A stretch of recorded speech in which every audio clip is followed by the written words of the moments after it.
Hi everybody, welcome back to my channel, Nonstop Talking with your girl here, Vivian Liu. Today I am filming my January 2020 reading wrap up. This month I consumed 4 audiobooks, 1 being a reread, 4 manga volumes, 2 being a reread, 1 short story, 2 ebooks, and 1 physical poetry collection.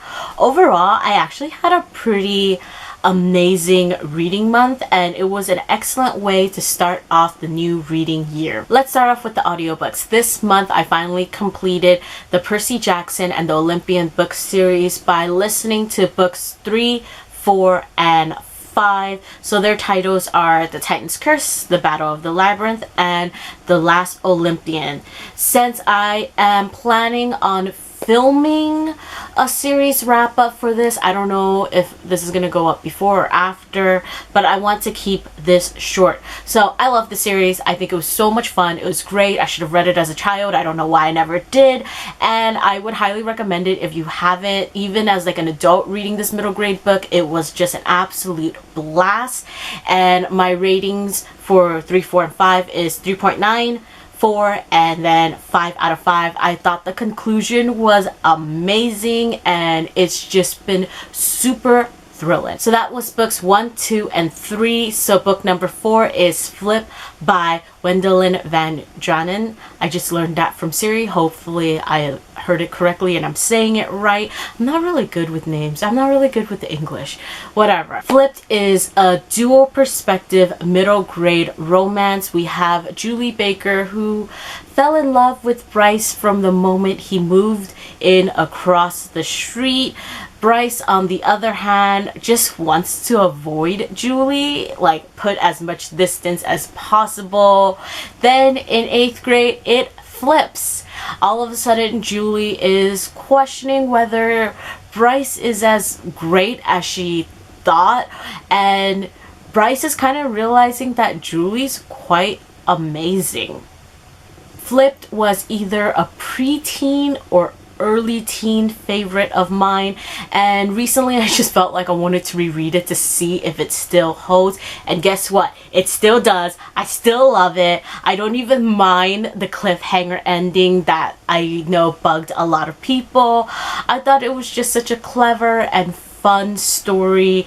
The innocence and just like the character development, the family dynamic, like everything was just so well done. This time around I listened to the audiobook. Obviously the first time I read it as like a physical book, but yeah, like the audiobook this time actually had some like bonus author material, which I thought was really cool, and listening to it made me like want to watch the movie, which I never did. So let me know in the comments if you've seen the movie and what are your thoughts, and if you would recommend that I watch the movie as well.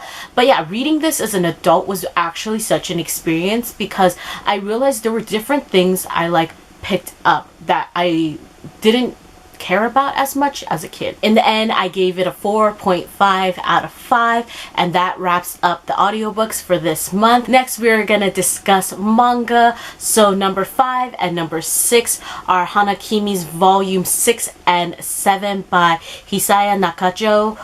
Once again, I've already said this in my other wrap-ups, so I feel like it's just so repetitive. But yes, I am slowly rereading Hanakimi, which is my childhood favorite manga series, to see if it still holds up. I've discussed the synopsis and my reasoning in earlier wrap-ups, but pretty much I'm still really enjoying it. I think Hanakimi is just one of the most amazing shoujo mangas out there. If you've never read it, please pick it up. Join me in my reread. I gave volume 6 a 3.8 out of 5 and volume 7 a 5 out of 5, and I will be picking up volume 8 very soon. Number 7 is The Ancient Magnus Bride volume 2 by Kore Yamazaki. This is the second volume, so I'm going to skip the synopsis. Like I said previously, I still think the art is absolutely stunning and the world is just so imaginative. I enjoy reading it, but I don't think the plot has fully drawn me in yet. So I'm still like waiting a little bit more for like the plot to really suck me in. I guess that's what I'm trying to say. I will be picking volume 3 as soon as I can, but as for volume 2, I gave it a 3.5 out of 5. Number 8 is I Want to Eat Your Pancreas by Yoru Shimino. I have a series wrap up for this manga, which I will link in the description, so I will keep this short.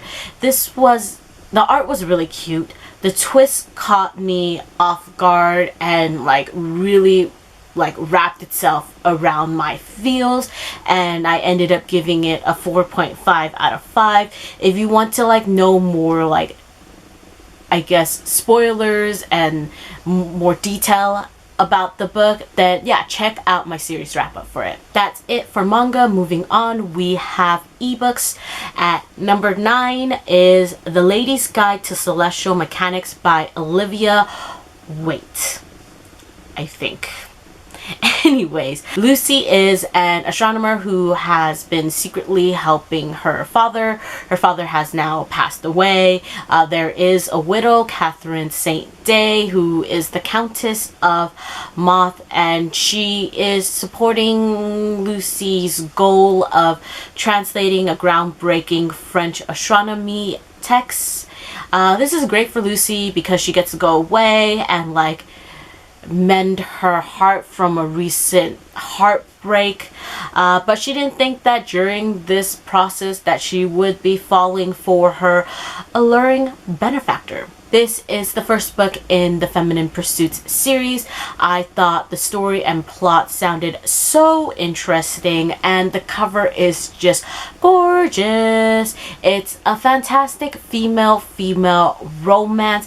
However, I did find myself having difficulties connecting with the couple and connecting with the writing, and that's totally just a me thing, and in the end I gave it a 3 out of 5. Number 10 is Tough Guy by Rachel Reed. So this is about pro hockey player Ryan, who is an enforcer on the ice, and off the ice he struggles with anxiety. He gets recently traded and he decides to like create like a fresh start for himself by living in the city's LGBT community, and he crosses paths with I guess a childhood crush of his, and that crush is Fabian, and he's an aspiring musician who just doesn't like hockey. This is the third book in the Game Changer series. I loved the couple from the second book so much, and I was really looking forward to this third book. It is a new release and it's alright. Yeah, it's alright. I gave it a 3 out of 5. It's not as good as the first and definitely not as good as the second, but it wasn't bad.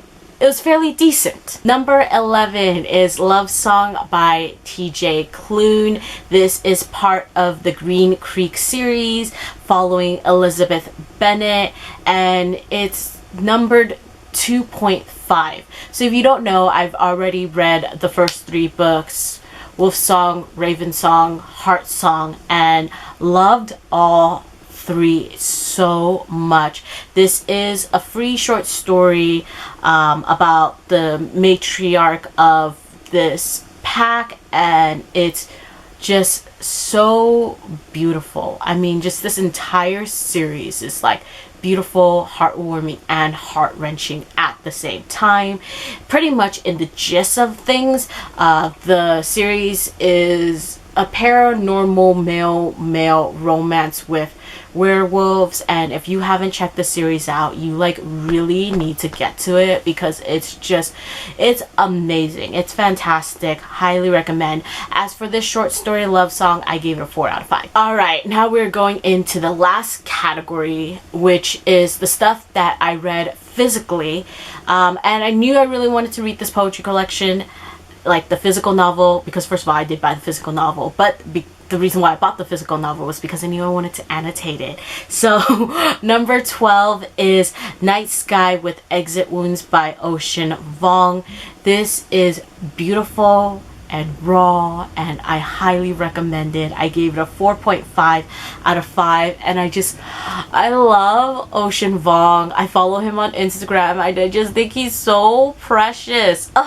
So YouTube, yeah, I think it was YouTube recommended me his interview with Seth. I think that was probably, is that really how I first got introduced to Ocean Vuong? I think that is how I got introduced to him. But yes, so I watched that interview and just fell in love with the way he spoke, how articulate he is, how intelligent he is, and I started watching like his poetry readings, and I watched 2 videos where he was reading from Night Sky with Exit Wounds, and I was just like, wow, that's beautiful.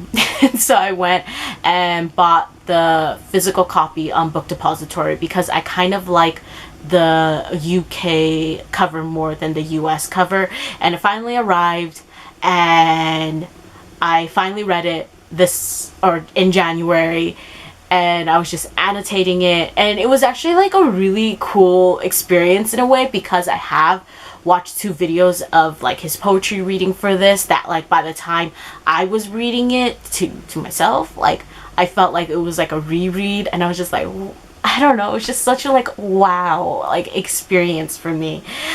Just like it was studying, it was moving, and my whole thing was that once I finished the poetry collection, I have to jump on his novel, but I'm like super scared to start his novel because like I'm not ready to cry, and I feel like it's just gonna be something that will make me ugly cry.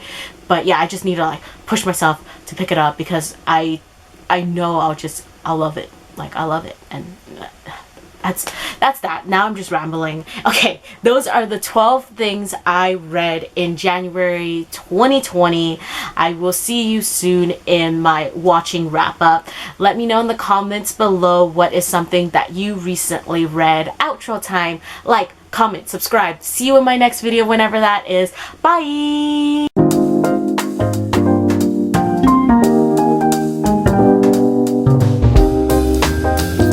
Siri, who is the author for Flip? The book Flip was written by Wendelin Van Dronen.